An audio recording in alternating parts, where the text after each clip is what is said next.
దుర్గు గారికి, సహకార మిత్ర నాయకులు కుమ్ర విఠలరావు గారికి, రాయశంకర్ ప్రధాన కార్యదర్శి దేవరావు గారికి, విద్యార్థులకు మరి ఏదైతే ఇప్పకుని ప్రాధాన్యత కల్పించిన మహిళా సంఘం నాయకురాలు కుమ్రం బాబుబాయికి, విద్యార్థులకు అందరికీ నా జయసేవ తెలుపుతూ ఏదైతే తెలంగాణ రాష్ట్ర ప్రభుత్వము దశాబ్ది ఉత్సవాల్లో సందర్భంగా ఆట మాట పాట ద్వారా 2 నుంచి 22 తారీఖు వరకు ఉల్లాసంగా జరపడానికి గౌరవ ముఖ్యమంత్రి మంచి అవకాశం కల్పించిన సందర్భంగా ఇక్కడ ఏదైతే ఇప్ప చెట్టు ప్రాముఖ్యత గురించి తెలుసుకుంటానికి ఈ అవకాశం కల్పించింది మన జిల్లాపేడి రాయశంకర్. అయితే ఏదైతే ఇది ఇప్ప చెట్టుకు సంబంధము దాని యొక్క విలువ మనకు తెలుసుకోవడానికి మరి ముఖ్యంగా ఏదైతే 17 తారీఖు రోజు గ్రామ పంచాయతీ పరిధిలో గ్రామ పట్టేలు ఉన్న ఇక్కడ ఆదిమ గిరిజనులు అందరూ కలిసి నాయకు పటేలు వీరందరూ కలిసి 17 రోజులు ఆటపాట ద్వారా మన సంస్కృతి సాంప్రదాయాన్ని నెట్టుకోవడానికి ఇది ఒక మంచి కార్యక్రమం ఏర్పాటు చేసిండ్రు. ఏదైతే ప్రభుత్వం ఇప్పుడు మనకు వేల పాట గురించి పాట పాడినారు. ఏదైతే విద్యార్థి గాయకులు ఈ పాత తరం నుంచి నవతరానికి నేర్చుకోవడానికి ఇది మంచి అవకాశము. ఏదైతే ఇక్కడ వేదికలో ఉన్న పెద్దలందరూ చాలా గొప్పవాళ్ళు ఉన్నారు. ఎందుకంటే ఇక్కడ ఎవరు తక్కువ లేరు, కానీ వాళ్ళ గురించి మనకు తెలియాలి. అలాగే ఏదైతే ఈ పప్పు ఒకటే కాదు, నేను border director EC border director ఉన్నప్పుడు 21 చెట్లకు నేను ఇంటర్నేషనల్ మార్కెట్ లో వ్యాపారానికి పునాది వేసినాను.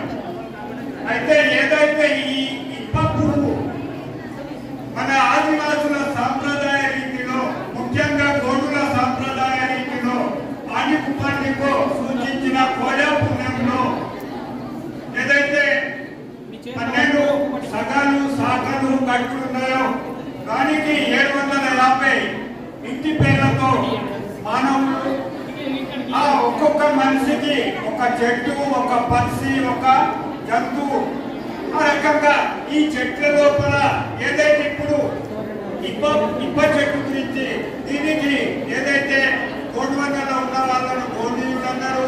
ఆ గోండ్వనకి ఇంకొక పేరు ఏదైతే కొయ్యా, దాంట్లో కోయా అన్నారు. అయితే నీకు కోయా కావయ్యని అంటే నీకు ఈ కోయా కావయ్యని అంటే ఏదైతే ఇప్ప పువ్వులను కాల్చిన తర్వాత వాటిని కోయా అంటారు.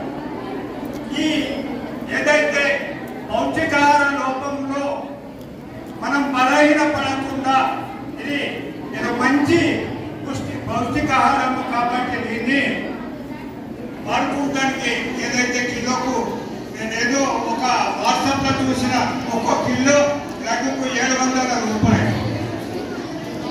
దీనికి విలువ కల్పించడం ఏదైతే గతంలో DSS వన సంరక్షణ సమితిల ద్వారా ఈ చెట్లను కాపాడి ముందుకు తీసుకుపోతుంటే ఇప్పుడు దీనికి ఏదైతే ఇప్ప పువ్వు ఉందో, ఏదైతే మంచి దేవాలయంలో పోతే ఇప్ప పువ్వు ప్రసాదం,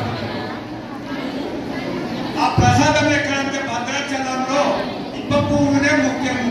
అయితే ఏదైతే ఇప్ప చెట్టు కింద ఒక సంవత్సరము లేదా ఒక నెల పడుకున్నారనుకో ఆయనకు ఎలాంటి రోగాలు రావు. అదే చింత చెట్టు కింద ఉంటే ఒక 8 దినాలు ఉంటే ఆయన అనారోగ్యానికి గురి కావాల్సి వస్తుంది. అంటే ఇంత చక్కటి వాతావరణంలో ఏదైతే మనం ప్రకృతి ఆనందం కాబట్టి ఈ ఇప్ప చెట్టు ప్రాముఖ్యత ఇక్కడ తెలిసి, అలాగే మనం పనికి వచ్చే చెట్లందరినీ కాపాడటానికి ప్రతి ఏదైతే మనం చేసే శుభ కార్యక్రమాలు ఒక్కొక్క చెట్టును నాటి మనము ముందుకు పోవడానికి ఏదైతే ఏదో తెలిసి తెలియని ఆశ లోపల ఏమంటారంటే ధర్మార్థ కామ మోక్షాలు అంటారు. ధర్మ అంటే ఏంటిది, కామ అంటే ఏంటిది, మోక్ష అంటే ఏంటిది, అర్థం అంటే ఏంటిది అంటే ధర్మ అంటే ఏదో పైసలు ఇట్లా భిక్షం ఇచ్చేది కాదు. మనము చెట్టును రక్షించేది మన ధర్మ, భూమిని కాపాడేది మన ధర్మ, మన చుట్టూ ఉన్న వనరులని చుట్టూ ఉన్న ఖనిజాన్ని రక్షించేది మన ధర్మ. ఏదైతే మన వనరులను మన ఖనిజాన్ని మనము రక్షిస్తామో అది మనకు లాభం ఇస్తుంది, పైసలు ఇస్తుంది, లేకపోతే ఫలితం ఇస్తుంది. అదే అర్థ అంటే ధనము అన్నట్టు. మోక్షం అంటే సుఖము, కామ అంటే మన సంతానము. కాబట్టి ధర్మార్థ కామ మోక్షాలు అనే పదానికి విలువ మన చుట్టూన్న చెట్లలో, మన ఉన్న చుట్టూన్న వాతావరణంలో, ప్రకృతిలో ఉన్నాము. కాబట్టి ఇది ఏదైతే గ్రామంలో ఏదైతే 17 తారీఖు నాడు మనము ఈ చెట్ల యొక్క ప్రాముఖ్యతని పాట ద్వారా చెప్పి పాత తరం నుంచి నవతరానికి వచ్చే విధంగా ఇక్కడ ఉన్న నాయకత్వ గణము, తర్వాత పాలక వర్గము, ఎందుకంటే ఒక్కొక్కల డెలిగేట్ పవర్స్ ఎంతో ఉన్నవి. అయితే వీళ్ళను నడిపే బాధ్యత మా రాయ్ సెంటర్లకు ఉంటుంది. రాయ్ అంటే సరౌపతి, రాయ్ అంటే ప్రజలు, రాయి అంటే పంట. అంటే సలహా ఇవ్వచ్చు, ప్రజల్ని కాపాడవచ్చు, తప్పు చేసిన వాళ్ళని పంటతో కూడా పొందవచ్చు.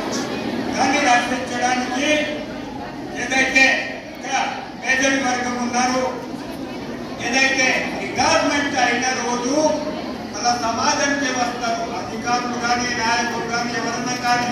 అయితే సమాజాన్ని ప్రొటెక్షన్ గా కాపాడటానికి, సంస్కృతిని కాపాడటానికి రాయ్ సెంటర్ వ్యవస్థ మన బలంగా ఉన్నది.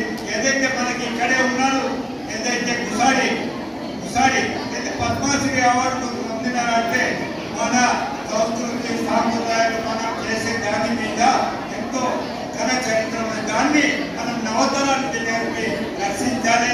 ఏదైతే మీకే చెప్తున్నా నేను, నా వేలు ఒకటి ఉన్నది, నాకే 3 ఉన్నాయి. అయితే ఇక్కడ ఉన్న వాళ్ళందరూ బాధ్యులు కాబట్టి చూసి చూడనట్టు ఉంటే ఉన్నాయని కొంత వీటిని రక్షించడానికి మంచి కార్యక్రమం ఏర్పాటు చేసి, ఎందుకంటే కేసీఆర్ చాలా చక్కటి మనిషి, ఎందుకంటే ఇక్కడ మన ఆదిలాబాద్ జిల్లాకు ఆయన గుర్తింపించి మనకు పెద్ద పెళ్లకు ఇచ్చిండు. తర్వాత